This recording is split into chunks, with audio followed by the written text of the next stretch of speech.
High school's an interesting time in a person's life. There's a lot a student's psyche has to endure for the 4 year duration that they're there. They experience peer pressure, parental pressure, and there's also hormonal dynamics, to name a few things.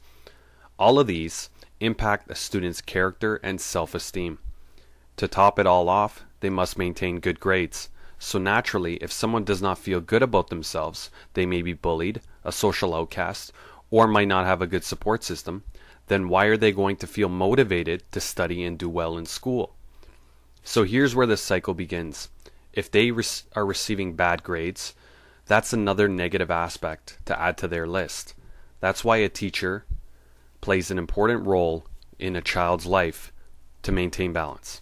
So how can a teacher do this? Well, first, the teacher cannot set the student up for failure to learn from their mistakes. For example, a teacher stresses to their students to take notes for an exam. The test comes and the student does poorly. Why? Because his notes were not done correctly.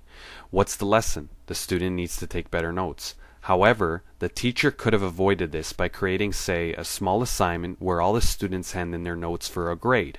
That way the teacher can check the student's notes, make corrections, and therefore set the student up to succeed with proper notes. Another area is the policy of grading.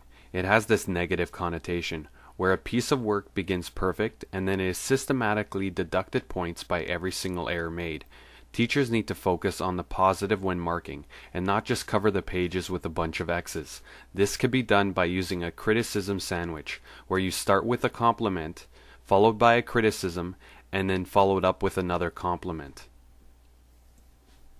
Another common mistake by teachers is using marks to control behavior, where the teacher will award credit to a student for exemplary behavior, rather than use classroom management techniques to deal with the misbehavior.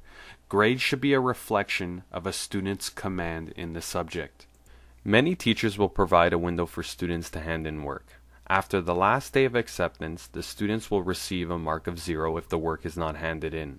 In terms of grading methodology, late work must always be accepted. A mark of 0 is not an accurate measure of the student's knowledge. In addition, a 0 can have a major impact on the overall grade.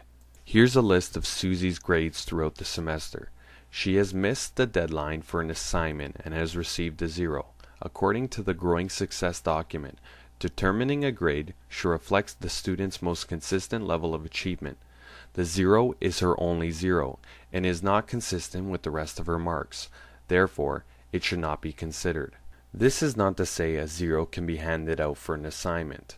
According to page 45 of the document, it states, marks should be deducted when assignments are late, and a 0 should be given if an assignment is not handed in at all, as students should know the consequences, as this will make them accountable for themselves after post-secondary institutions or future job settings. Remember, as a teacher, first, don't set your students up for failure. Provide time throughout the semester to assess any concerns they may have about any work, and keep them focused.